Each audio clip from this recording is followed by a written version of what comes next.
Ito ang nag-iisang pagbabalita sa radyo na tunay na napapakinggan ng Pilipino sa buong bansa, sa buong mundo. Kasama ang two-time KBP Golden Dove Best Radio Newscaster, Weng de la Peña. Live mula sa RMN News Center, Manila.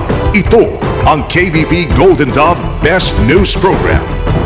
RMN News Nationwide. Headlines.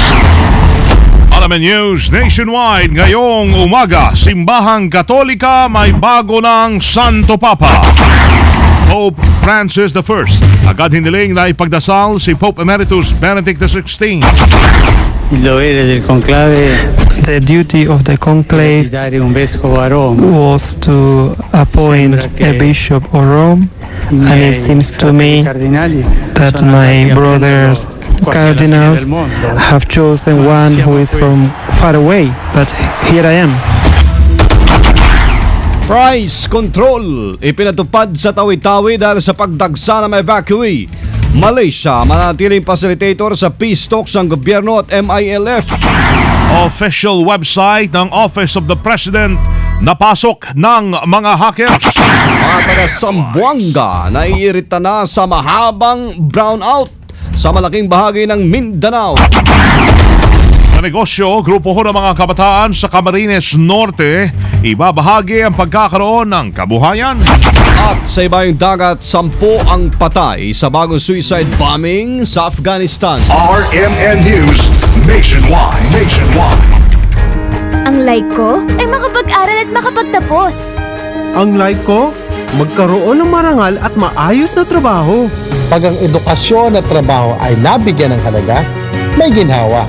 Yan si JV Ejercito Estrada, ang like namin sa Senado. Ginhawa ng bayan, like ko yun! JV Ejercito Estrada for Senator! Yun! Political advertisement paid by JV para sa Bayan Movement Inc. 5 Reyes Street San Juan and paid for JV Ejercito Estrada 1 Ibunan Street San Juan. Ikaw ba ay tutungo ng Cagayan de Oro? For the best hotel accommodation, stay at the VIP Hotel because you are a VIP. Hahanap ng buhay kay Mrs. Villar. Hanep ang nagawa sa Kongreso. Hanep, nagbigay ng trabaho. Salamat, Mrs. Villar. Hanep, nakakaaral kami. Kay Mrs. Hanep, buhay. Hanep, may pagkain kami. Kay Mrs. Hanep, buhay. Hanep na ang buhay. Kay Mrs. Villar. Mrs. Cynthia Villar for Senator. Political advertisement paid for and by Nationalista Party. 3rd floor, Star Mall, CV Star Avenue, Las Piñas City. Sa Pilipinas, maraming radyo pero iisang network lamang ang may pinakamaraming numero 1.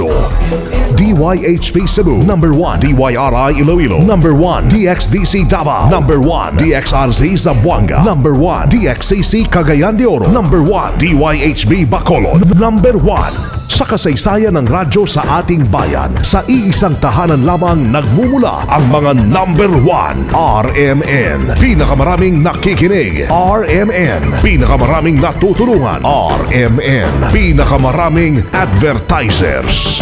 RMN, pinakamaraming number 1. Jensan, Iligan, Pagadian, Dipolo, Cotabato, pinakamaraming himpilan. Naga, Baguio, Dagupan, Viga, Lucena, Kawayan, Legazpi, Masbate, Ormoc, Tuguegarao, Cotabato, Coronadal, Surigao, Dipolo, Malaybalay, Ozamis, Sorsogon, Butuan, Calibo, Rojas at Metro Manila. In history, it is written, number 1 is Tatak RMN. Pinakamalaking mga balita, abot sa bawat Pilipino, saan man sa bansa. RMN News.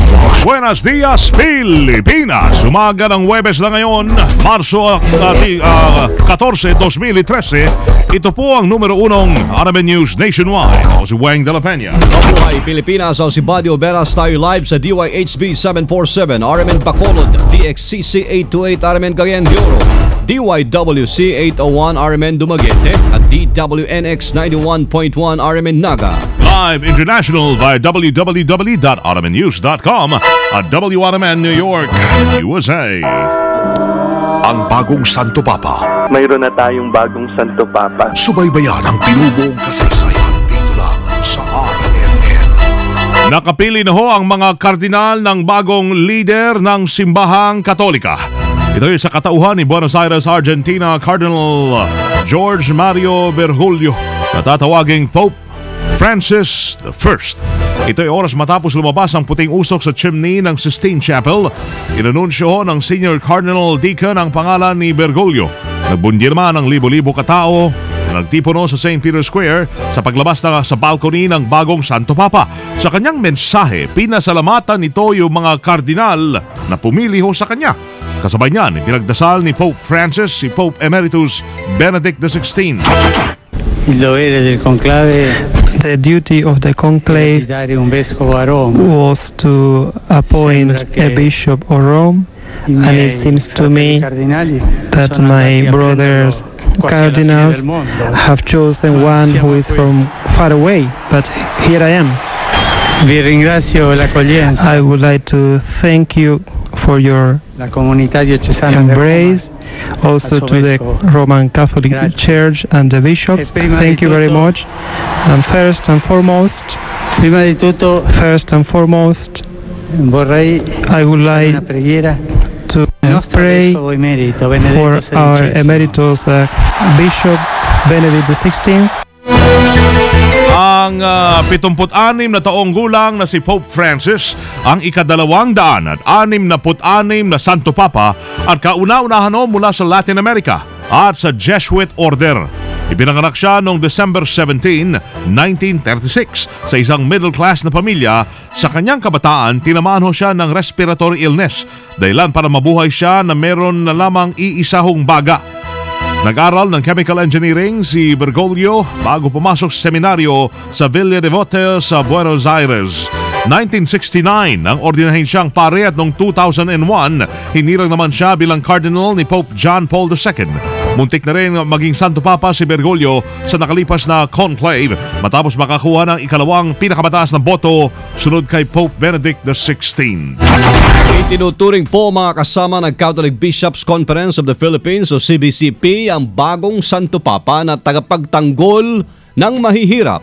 Sa interview ng RMN kay Father Francis Lucas, Executive Director ng Episcopal Commission on Social Communications and Mass Media ng CBCP, sinabi nito na ang pagpili ni Argentina Cardinal George Mario Bergoglio sa Pope Francis ay sumisimbolo sa mga mahihirap.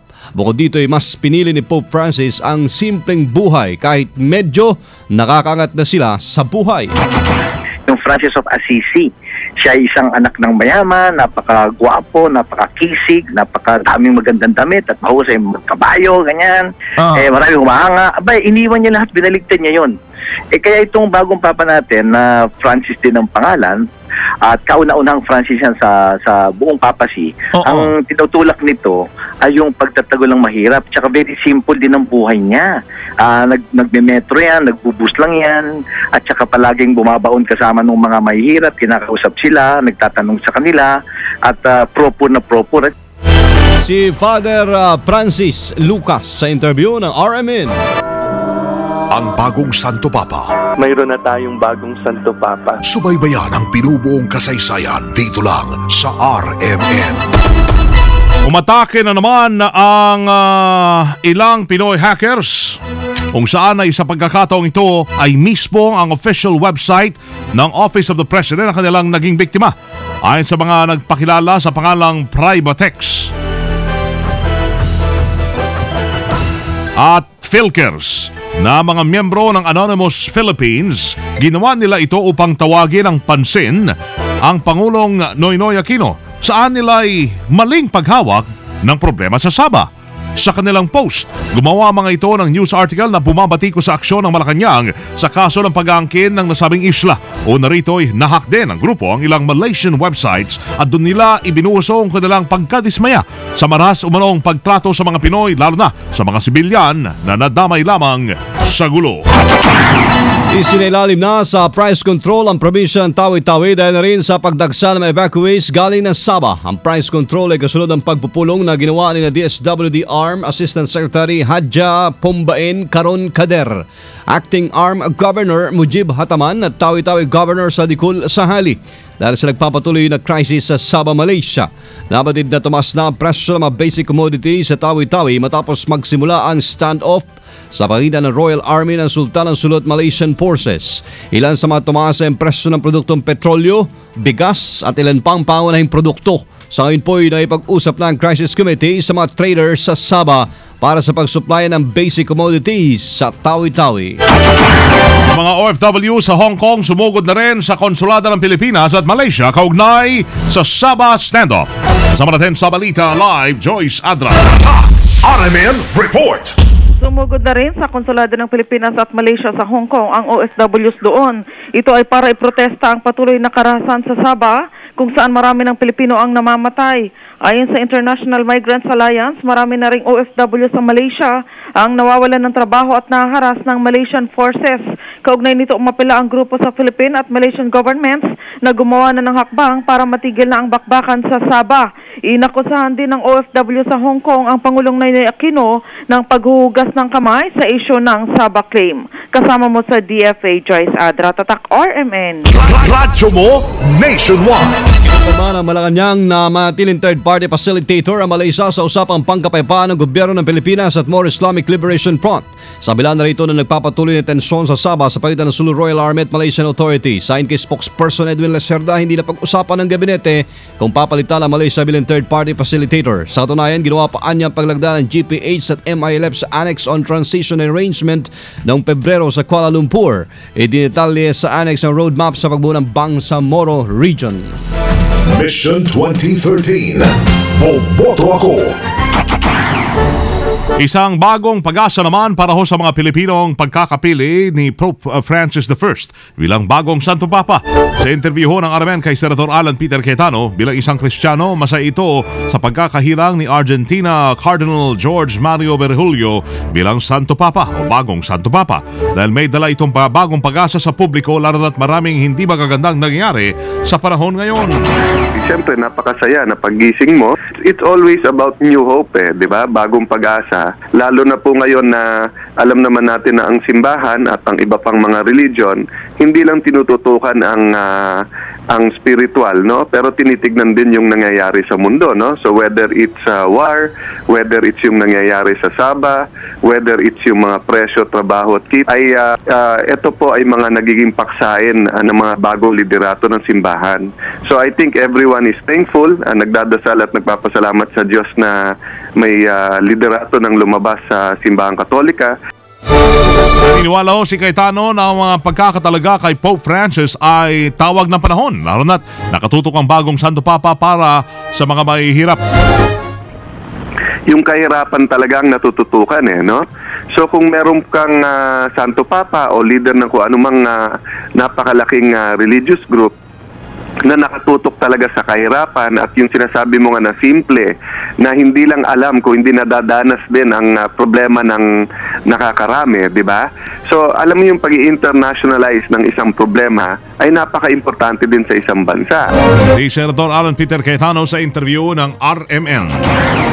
Kabilang mga kasama sa mga tututukan naman ni Team Pinoy Senatorial Benigno Bam Aquino ang paglutas sa kontraktualisasyon. Ito kasi ang nakikita ni Bam bilang isa sa mga malaking problemang hinaharap ngayon na mga manggagawang Pilipino. Kaya naman nais siyang isulong ang pagsabatas sa mga insentibo para sa mga kumpanyang magre-regularize ng mas maraming mga empleyado.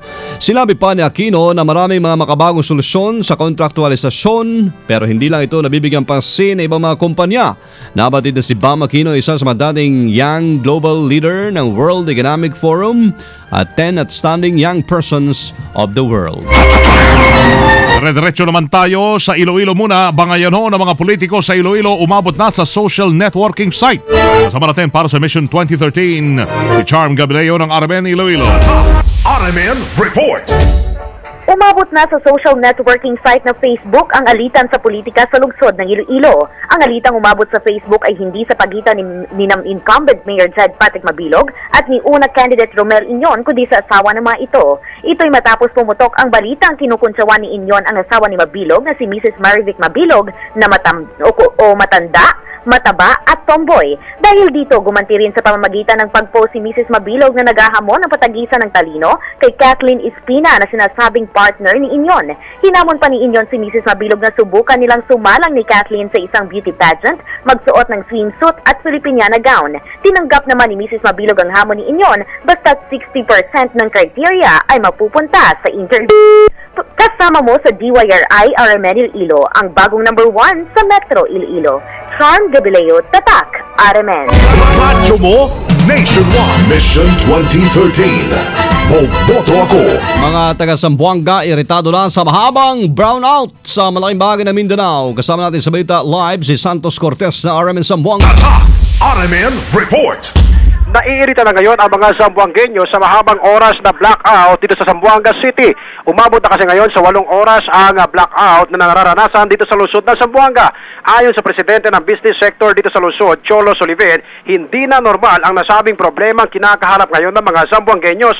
Masyado na umanong naapektuhan ang mga negosyo dahil sa mahabang blackout. Aniya, kung may pagkakataon, kanyang idudulog sa Pangulo ng Pilipinas ang nasabing problema.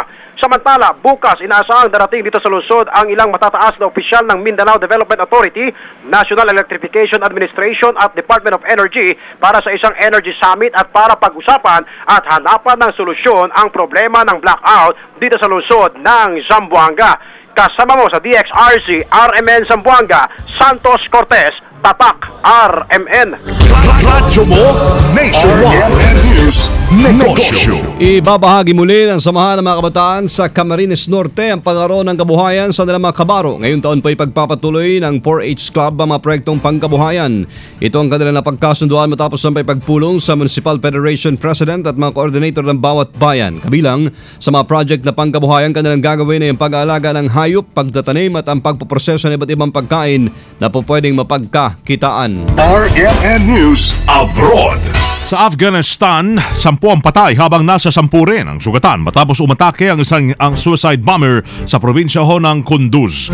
Sa report, kasalukuyan nagsasagaw ho ng masayang traditional Afghan game ang mga tao sa lugar nang pasabugin ng isang suicide bomber ang kanyang sarili. Kabilang ho sa mga nasawi ang District Police Chief ng Kunduz na kapatid ni Afghanistan House Speaker Abdul Rauf Ibrahimi. Nabatid na nasa 3,000 manonood ho ang dumalo para sa Buzkashi, isang national sports ng Afghanistan kung saan umatake doon ang suicide bomber. At mga kasama live na live mula po dito sa RMN News Center sa Makati City, Metro Manila, Philippines, inyo pong narinig ang numero 1 RMN News Nationwide ngayong Webes, March 14, 2013. Sa mga taga Iloilo, susunod na dyan sina kasamang Novi Guaso at Regan Arlos sa RMN News Diretso, Balitang Iloilo sa numero 1 DYRI 774. Panoorin ho yung naging pagbabalita namin ngayong alas 7 ng umaga. Sa YouTube, itype lamang mga kasama ang RMN News Nationwide. Kasama nyo sa serbisyo publiko, Weng de la Peña, Buddy Oberas. Dito pa rin ho sa tahanan na may pinakamaraming number 1 sa 2013, pinakamaraming himpilan sa 2013.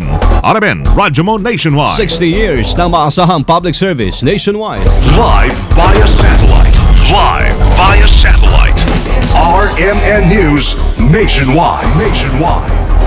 Buong bansa, isang boses ng balita. RMN News Nationwide. Tatak alas 7:19. Tatak RMN. Hilig ng Pilipino ang kape.